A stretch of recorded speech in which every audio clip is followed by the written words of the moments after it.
हमें चिंता नहीं खुद की, उन्हें चिंता हमारी है।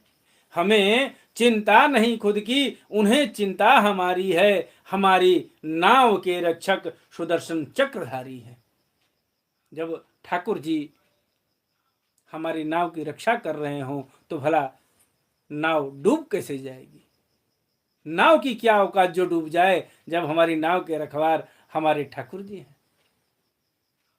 तो भाई समर्पित करने का भाव होना चाहिए।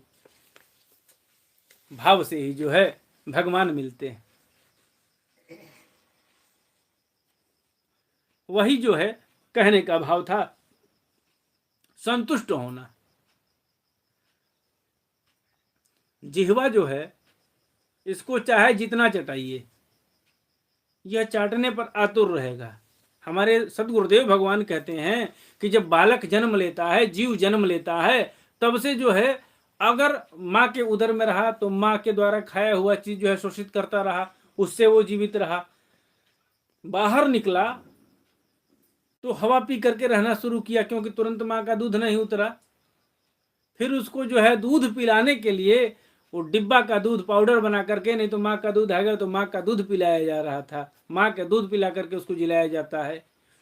अगर उसको वहीं से बचपन से ही दूध पिलाने की आदत धरा दी जाए तो वह बच्चा एक गिलास सुबह दूध पी करके जो है पूरा 24 घंटा बिता सकता है। फिर उसको धीरे धीरे जो है हम अन्नप्राशन में ले आते हैं, अन्न ग्रहण कराते हैं, धीरे धीरे जो है उसकी आसक्तियों को बढ़ाते जाते हैं, और वह जो है अपनी आसक्ति को प्रसाद के रूप में पाता है और बढ़ाता जाता है। जो बच्चा 6 महीना केवल माँ के दूध पे रहा, वही बच्चा 6 महीने बाद अन्न का भी भक्षण करने लगा। उसके बाद थोड़ा सा बड़ा हुआ, बढ़िया बढ़िया पकवान मिष्ठान जो है प्रसाद पाने लगा। आजकल के बच्चों की क्या विसात, तो बाहर निकलते हैं, दुकान में जाते हैं तो उनको कुरकुरे चाहिए, उनको लेज चाहिए, और पता नहीं क्या क्या जो है बंद पैकेट का जो है सामग्री मिल रही है वो उसको चाहिए, उसी में वो खुश रहते हैं, वही खाते हैं। तो यह जिह्वा जो है जो रसानंद लेगी तो उसको और अधिक चाह होगी। हम कोई गाया था भजन, मन की तरंग मार लो बस हो गया भजन, आदत बुरी सुधार लो बस हो गया भजन। तो बाकी सब तो ठीक था, लेकिन मन की तरंग मार लो जब यह कहा तो हम बराबर इससे सोचे कि मन की तरंगों से ही तो भजन होता है। आखिर तरंगों को मारने की क्या बात हो रही है? तरंगों को मार देंगे तो भजन कहाँ से कहेंगे? तब जाकर के हमको यह चीज समझ में आया कि तरंग मारना जरूरी क्या क्यों है और कौन से तरंग को मारा जाता है। तो यही जो है कर्मेंद्रियों का यह जो भाव आता है आकर्षण का, जो शोषित करता है, खींचता है, जैसे जिह्वा है, बढ़िया इसको चाहिए तो इस तरंग को मारना है। जो भी मिल जाए, माता जी सिखाती थी, बचपन से ही माता जी ने सिखाया है। रूखी सूखी खाए के ठंडा पानी पीव, देख पराई चुपड़ी मत ललचाना जीव। यह जो है बाल्यावस्था में हम सबको जो है, हम सभी भाई बहनों को माता जी द्वारा बताया गया यह मूल मंत्र था, और इसी मूल मंत्र के आधार पर जो है हम लोग इतने बड़े हो गए। तो जिह्वा को ऐंठना, जिह्वा को दबा लेना माता जी से मिला, और समाज के लिए जो है समाज को कैसे त्यागना है या किस प्रकार से जो है अपने अंदर त्याग का भाव ले आना है, पिताजी से मिल गया।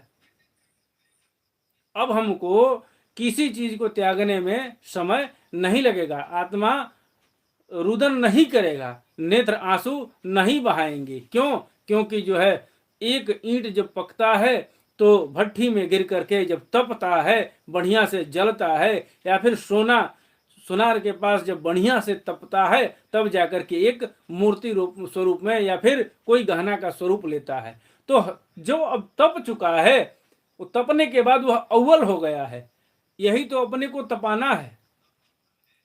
वही भगवान कह रहे हैं कि यहां तपना है, और होते हुए भी जो है कल्पना नहीं करना, चाह नहीं रखना।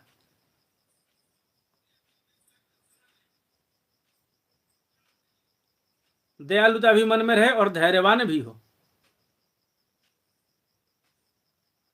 वास्तव में वास्तविक स्वरूप के अनुभव से जो है प्राप्त हुए तत्व ज्ञान के कारण स्त्री पुत्र आदि संबंधियों के सहित इस देह में मैं मेरेपन का मिथ्या अभिनिवेश नहीं करता। अब देखिए, मैं और मेरेपन का अभिनिवेश नहीं करता। कब? स्त्री पुत्र सारे लोग हैं। अधिकांश घरों में मैंने देखा है, पिताजी जब तक संचालन कर रहे हैं, घर के मालिक हैं, कमा रहे हैं, तब तक पिताजी को अभिमान रहता है कि मैं अगर नहीं करूंगा तो तुम लोगों का खर्च नहीं चलेगा। अरे मूर्ख, तुम्हारी क्या वसात, तुम किसी को कर दो। नारायण की सब कृपा है, ठीक है, उस पद के लिए कुछ समय के लिए आप उसकी शोभा बढ़ा रहे हैं। कहीं कहीं पुत्र जो है उस स्थान को शोभित कर रहा है, तो अभी जो है अपने पिता को और अपने बड़ों को या फिर अपने घर वालों को कहता है कि हम ना होते तो जो है यह व्यवस्था नहीं चलती, सारे लोग जो है रोड पे आ जाते।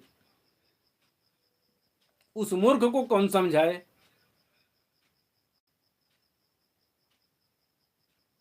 उस मूर्ख को भला कौन समझाए कि तेरे नहीं रहने के बाद भी जो है भगवान ने मुंह चीरा है तो आहार तो देगा ही देगा।